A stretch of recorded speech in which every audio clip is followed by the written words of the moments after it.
Hello, അസ്സലാമു അലൈക്കും. Welcome back to Riz cook world. ഞാനിന്ന് വന്നിട്ടുള്ളത് നേന്ത്രപ്പഴം കൊണ്ട് ഉണ്ടാക്കാൻ പറ്റിയിട്ടുള്ള ഒരു സ്നാക്ക് നിങ്ങളായിട്ട് ഷെയർ ചെയ്യാൻ വേണ്ടിയിട്ടാണ്. അപ്പോൾ അതിന് വേണ്ടിയിട്ട് ഞാനിവിടെ നല്ലോണം പഴുത്ത 2 നേന്ത്രപ്പഴം എടുത്തിട്ടുണ്ട്. അത് നന്നായി അരിഞ്ഞു വെച്ചിട്ടുണ്ട്. ഇനി നമുക്ക് അടുപ്പത്ത് ഒരു പാൻ വെച്ച് അതിലേക്ക് 1 ടേബിൾ സ്പൂൺ നെയ്യ് ഒഴിച്ചു കൊടുക്കാം. നെയ്യ് നന്നായി ചൂടായതിന് ശേഷം നമുക്ക് ബാക്കി ഇൻഗ്രീഡിയൻസ് ഒക്കെ നമുക്ക് ചേർക്കാം. നെയ്യ് നന്നായി ചൂടായിട്ടുണ്ട്. ഇനി നമുക്ക് 1 കപ്പ് നാളികേരം ചേർത്ത് കൊടുക്കാം. അത് നന്നായി ഒന്ന് വഴറ്റിയെടുക്കണം. ജസ്റ്റ് ഒന്ന് മൂപ്പിച്ചെടുത്താൽ മതി.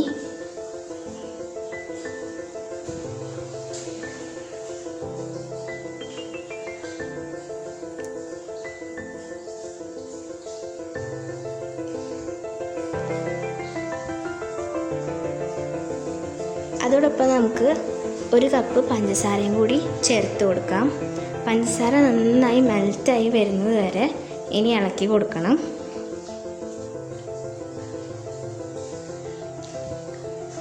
എൻ്റെ ചാനൽ ആദ്യമായിട്ട് കാണുന്നവരുണ്ടെന്നുണ്ടെങ്കിൽ ഒന്ന് സബ്സ്ക്രൈബ് ചെയ്തേക്കണേ. പിന്നെ അതിൻ്റെ കൂടെയുള്ള ബെൽ ബട്ടൺ കൂടി ക്ലിക്ക് ചെയ്തിട്ട് അതിൽ ഓൾ എന്ന ഓപ്ഷൻ കൊടുത്താൽ ഞാനിടുന്ന എല്ലാ വീഡിയോസും നിങ്ങൾക്ക് അപ് ടു ഡേറ്റ് ആയിട്ട് നോട്ടിഫിക്കേഷൻ വഴി കിട്ടും.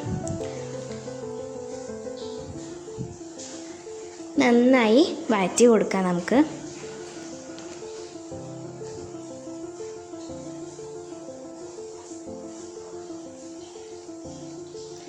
ഇനി ഒരു 4 ഏലക്കയുടെ ഉള്ളിലത്തെ കുരു മാത്രം എടുത്ത് ചതച്ചെടുത്തതാണ്. അതും കൂടി ഇട്ട് നന്നായി മിക്സ് ചെയ്തെടുക്കണം.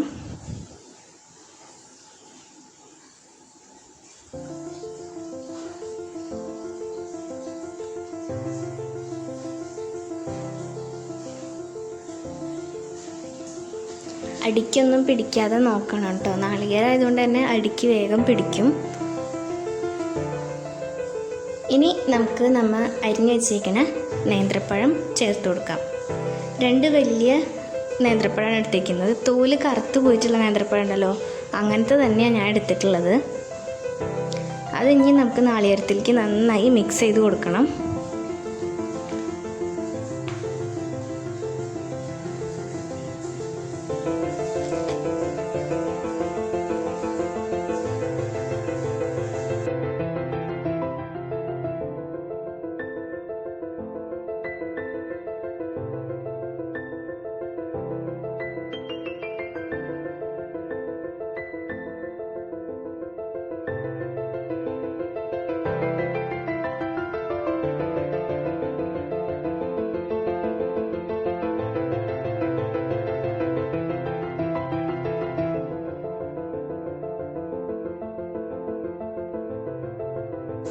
ഇപ്പോൾ ഇത് നന്നായി മിക്സായി വന്നിട്ടുണ്ട്.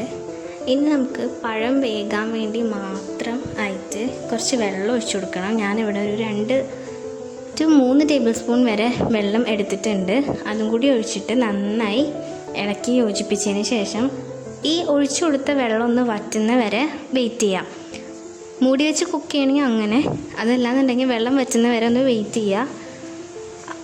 വെള്ളം വറ്റുന്നതോടുകൂടി തന്നെ നമുക്ക് നമ്മുടെ പഴം നന്നായി വെന്ത് ഉടഞ്ഞ് കിട്ടും.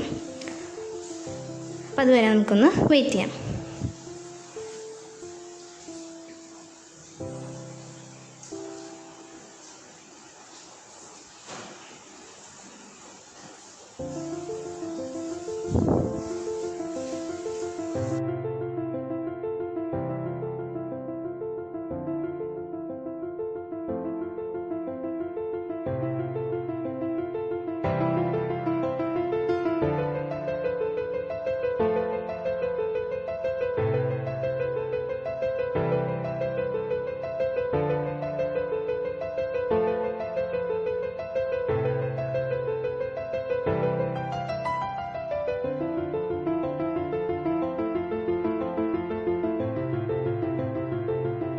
അപ്പോൾ നമ്മുടെ പഴം ഇവിടെ നല്ല സെറ്റായി വന്നിട്ടുണ്ട്.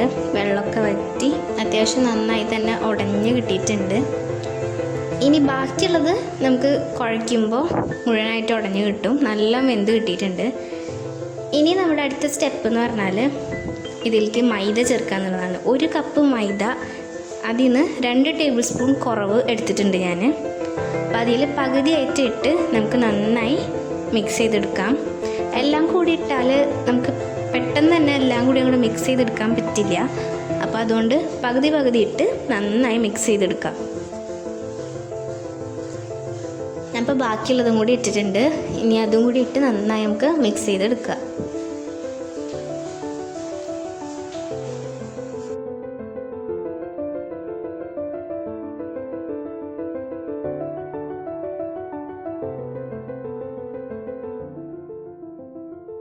ഇതിപ്പോൾ ഇവിടെ നന്നായി മിക്സായി വന്നിട്ടുണ്ട്. ഇനി നമുക്കിത് ഫ്ലെയിം ഓഫ് ചെയ്ത് അടുപ്പത്തു നിന്ന് എടുക്കാം. ഇപ്പോൾ ആ ചൂട്ടോട് തന്നെ നമുക്കിതിലേക്ക് പൊടിച്ച് വെച്ചേക്കണ ബദാമും കൂടി ആഡ് ചെയ്തിട്ട് നന്നായി കുഴച്ചെടുക്കണം. ഇത്തിരി ഒന്ന് ചൂടാറിയതിന് ശേഷം കുഴച്ചാൽ മതി. എന്നാൽ വല്ലാണ്ട് തണുത്ത് പോകരുത്. തണുത്താൽ നമുക്ക് നല്ലോണം അങ്ങോട്ട് കുഴച്ചെടുക്കാൻ പറ്റില്ല. ഞാനിവിടെ നന്നായി തന്നെ കുഴച്ചെടുത്തിട്ടുണ്ട്. ഒരു ഡോ പോലെ കുഴച്ചെടുത്തിട്ടുണ്ട്. ഇനി നമുക്ക് കയ്യിൽ ഇത്തിരി എണ്ണയോ നെയ്യോ പുരട്ടിയിട്ട് എല്ലാം അത് നല്ല ബോളാക്കി എടുക്കാം. കണ്ടില്ലേ, ഇതേപോലെ ഒരു മീഡിയം ലെമൺ സൈസിൽ ബോളാക്കി എടുക്കാം. പിന്നെ ബോൾ ഷേപ്പ് തന്നെ വേണമെന്നൊന്നുമില്ല. ഏത് ഷേപ്പിൽ വേണമെങ്കിലും, സിലിണ്ടറിക്കൽ ഷേപ്പിൽ വേണമെങ്കിൽ അങ്ങനെ ആക്കാം. ഫിംഗർ മോഡൽ എങ്ങനെ വേണമെങ്കിലും, ഒരു കട്ട്ലേറ്റ് മോഡൽ ആക്കണമെങ്കിൽ എങ്ങനെ വേണമെങ്കിലും ആക്കി നമുക്ക് ഫ്രൈ ചെയ്തെടുക്കാമെന്നേ ഉള്ളൂ. ഞാനിവിടെ എല്ലാം ബോൾ ഷേപ്പിൽ തന്നെയാണ് ആക്കിയെടുക്കുന്നത്.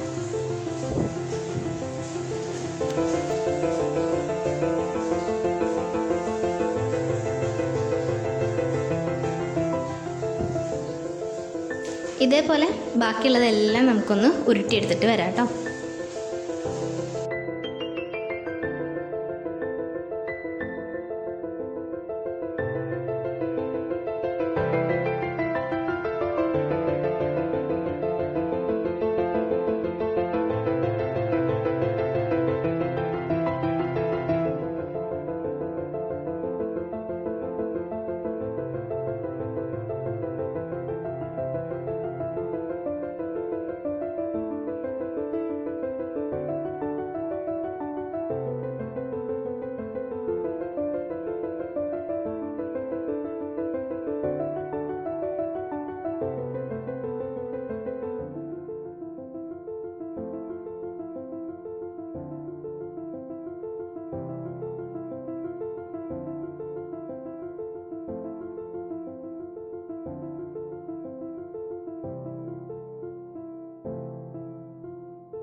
ഞാനിപ്പോൾ ഇതിവിടെ എല്ലാതും ഉരുട്ടി റെഡിയാക്കി എടുത്തിട്ടുണ്ട്. ഇനി നമുക്ക് അടുത്ത സ്റ്റെപ്പ് അതിനുള്ള ഡിപ്പ് ചെയ്യാനുള്ള ബാറ്റർ റെഡിയാക്കണം. അപ്പോൾ അതിന് വേണ്ടിയിട്ട് ഞാൻ 1 കപ്പ് മൈദയിലേക്ക് കുറച്ച് വെള്ളം ഒഴിച്ചിട്ട് ഒരു തിക്ക് ബാറ്റർ, വല്ലാതെ തിക്കല്ലെങ്കിലും ഒരു തിക്ക് ബാറ്റർ റെഡിയാക്കി എടുക്കുന്നുണ്ട്. നമ്മൾ ഡിപ്പ് ചെയ്യുമ്പോൾ ഒന്ന് കോട്ട് ചെയ്ത് കിട്ടണം. അത്രയും തിക്കിൽ നമ്മൾ ബാറ്റർ റെഡിയാക്കുക. ഒരു ഇച്ചിരി ഉപ്പുകൂടി ഇട്ടിട്ട് മിക്സ് ചെയ്തെടുക്കുക കേട്ടോ.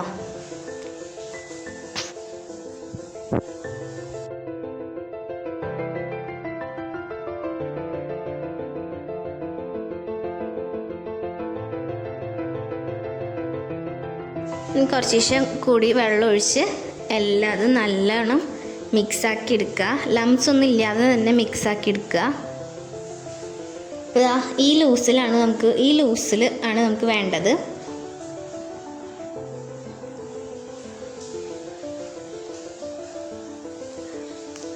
അപ്പോൾ നമ്മുടെ ബാറ്റർ ഇവിടെ റെഡി ആയിട്ടുണ്ട്. ഇനി നമുക്കിതിവിടെ മാറ്റി വയ്ക്കാം. എന്നിട്ട് വേറൊരു ബൗൾ എടുക്കാം. ഇനി നമുക്ക് ഒരു 2 മുട്ടയാണ് ആവശ്യം, 2 കോഴിമുട്ട. കണ്ടില്ലേ? ഇത് നമുക്ക് ഓരോന്നായിട്ട് ഈ ബൗളിലേക്ക് പൊട്ടിച്ചൊഴിച്ചു കൊടുക്കാം.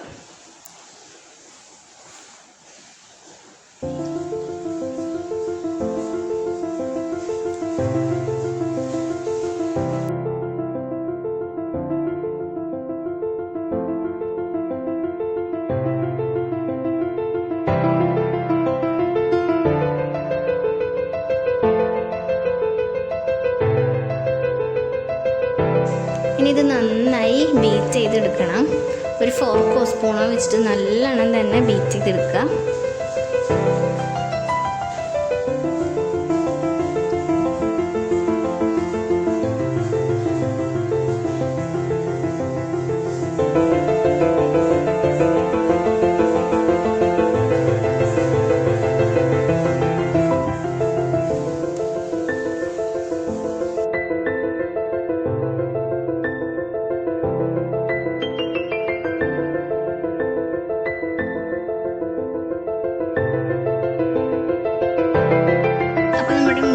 റെഡി ആയിട്ടുണ്ട്.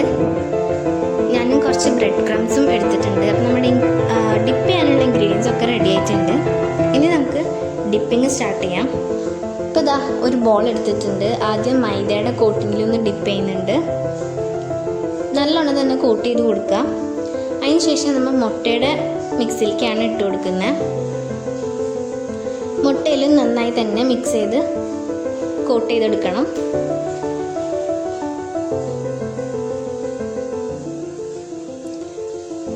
അതിനുശേഷം അവസാനം നമ്മൾ ബ്രെഡിലൊന്ന് റോൾ ചെയ്തെടുക്കുക.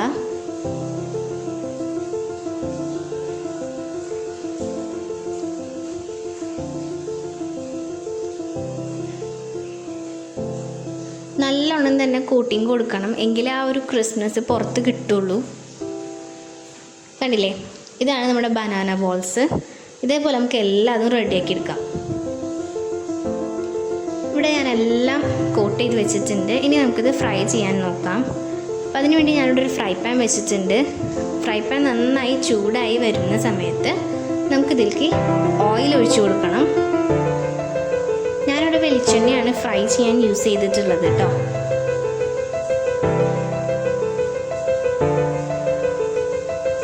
ഏത് ഓയിൽ വേണമെങ്കിലും യൂസ് ചെയ്യാം. സൺഫ്ലവർ ഓയിൽ വേണമെങ്കിലും എന്ത് വേണമെങ്കിലും യൂസ് ചെയ്ത് ഫ്രൈ ചെയ്യാം കേട്ടോ. ഡീപ്പ് ഫ്രൈ ആണ് ചെയ്യുന്നത്. അപ്പോൾ അതുകൊണ്ട് കുറച്ചധികം ഓയിൽ ഒഴിച്ചു കൊടുക്കുക.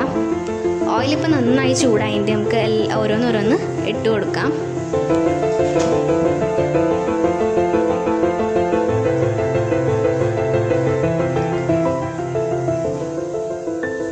ഹൈ ഫ്ലെയിമിൽ തന്നെ ഇരുന്നോട്ടെ കേട്ടോ.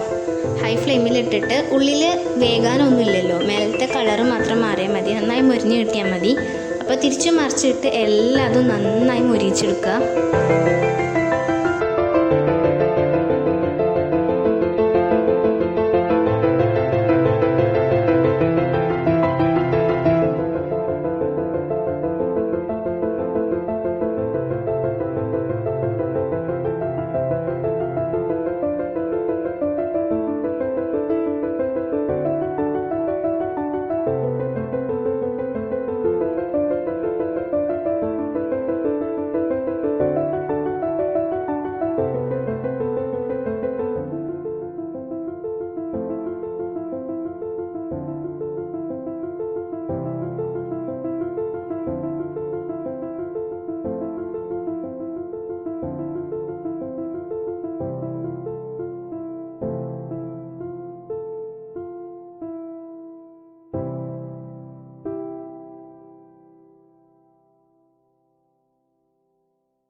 കണ്ടില്ലേ? ഇതേപോലെ എല്ലാതും തിരിച്ചു മറിച്ചിട്ട് നന്നായി മുരിച്ചെടുക്കണം. നല്ല ബ്രൗൺ കളറാവുമ്പോൾ നമുക്കിത് എണ്ണയിൽ നിന്ന് മാറ്റാം.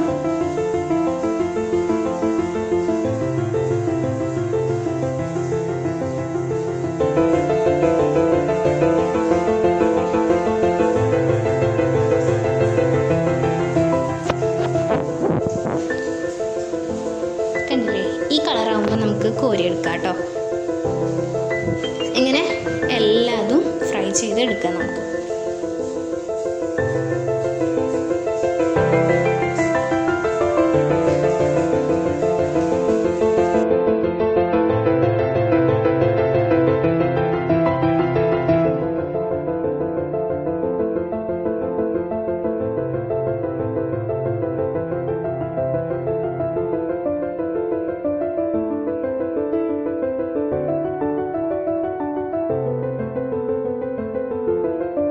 ഇതുപോലെ നമുക്ക് ബാക്കിയുള്ളതും കൂടി ഓരോന്നോരോന്നിട്ട് തിരിച്ച് മറിച്ചിട്ട് മൊരിച്ചെടുക്കാം.